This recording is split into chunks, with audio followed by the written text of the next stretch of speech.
Alright, fellas, welcome to Game of the Week in the OMFL for week number 10. Can you believe it's already week number 10? Now, the games are already getting played tonight. I think we've had at least 3 or 4 games already in, and our original Game of the Week was already played. So we're going to go to part 2, and that's going to be the Vikings traveling to face the Cowboys. This should be a high-powered game between two very high-powered offenses. Daddy Leagues is actually calling for a 27-26 upset victory over the Cowboys. The Vikings are averaging 26 points per game. The Cowboys are averaging 34, but the Vikings are only allowing 18, whereas the Cowboys are allowing 27.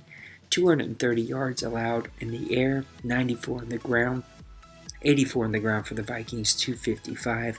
Both of these teams are causing turnovers, and both of these teams are pretty efficient on third down.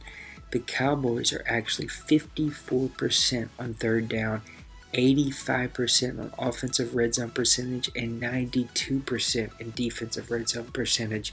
Lots of good plays and playmakers.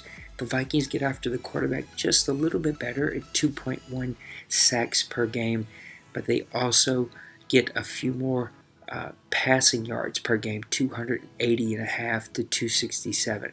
But that Cowboys rushing attack is outstanding. They're averaging 141 rushes per game. Taking a quicker look at the Dallas Cowboys, they're sitting at 7-1 and really atop of the NFC here in the OMFL. Dak Prescott, I should say, not Zach, is playing outstanding this season. He's got 18 touchdowns, only 7 interceptions. He has given up 16 sacks, but 125.2 quarterback rating with 73% completion percentage. Ezekiel Elliott is playing amazing, 817 yards for the third-year running back. He's averaging 5.9 yards a carry with already 13 touchdowns on the season. The receivers are all making plays. French has got 641 yards with 5 touchdowns. Des Bryant, though he's getting a little older, can still make plays. 29 receptions, 500 yards with 2 touchdowns. Even Terrence Williams is throwing in another 4 touchdowns for that Dallas potent offense that's averaging over 30 points per game.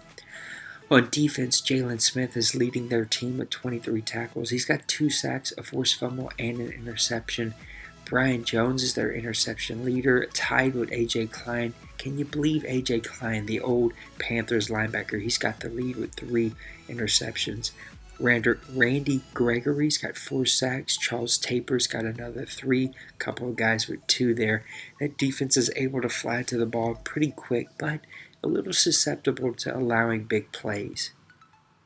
Taking a look at the Vikings, they are sitting at 6-2 in the AFC at 83 overall. This team has a very, very powerful defense that just stifles teams and allows you to not be able to get that offense really rolling. But they're going to have their hands full with that very potent Dallas Cowboys offense. Teddy Bridgewater's having a decent season.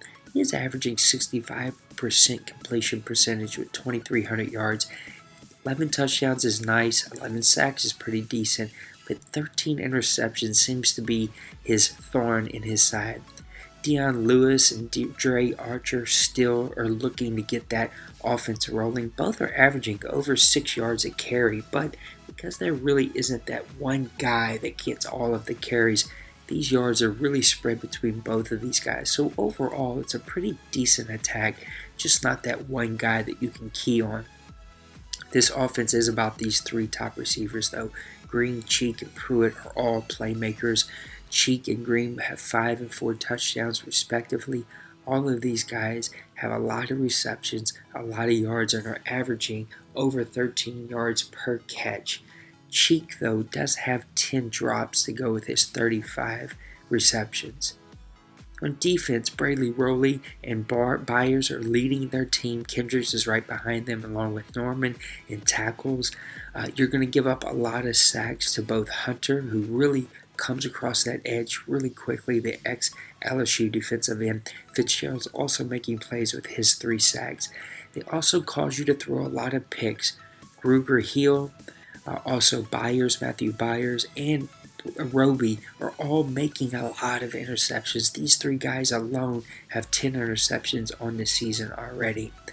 So there's a good quick look at the Vikings and the Dallas Cowboys as the Vikings are going to hit the road to go visit Dallas.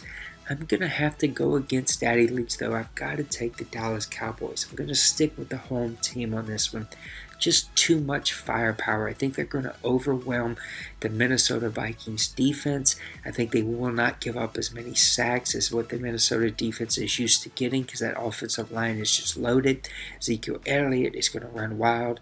And Dak Prescott is just playing outstanding football right now. Teddy Bridgewater is making too many mistakes. Give me the Dallas Cowboys in a 32-21 victory over the Minnesota Vikings. Tune in later this week to find out if I'm right. Press Pass Live is out, so make sure that you watch that video, like and subscribe our channel. We will see you next week for Game of the Week.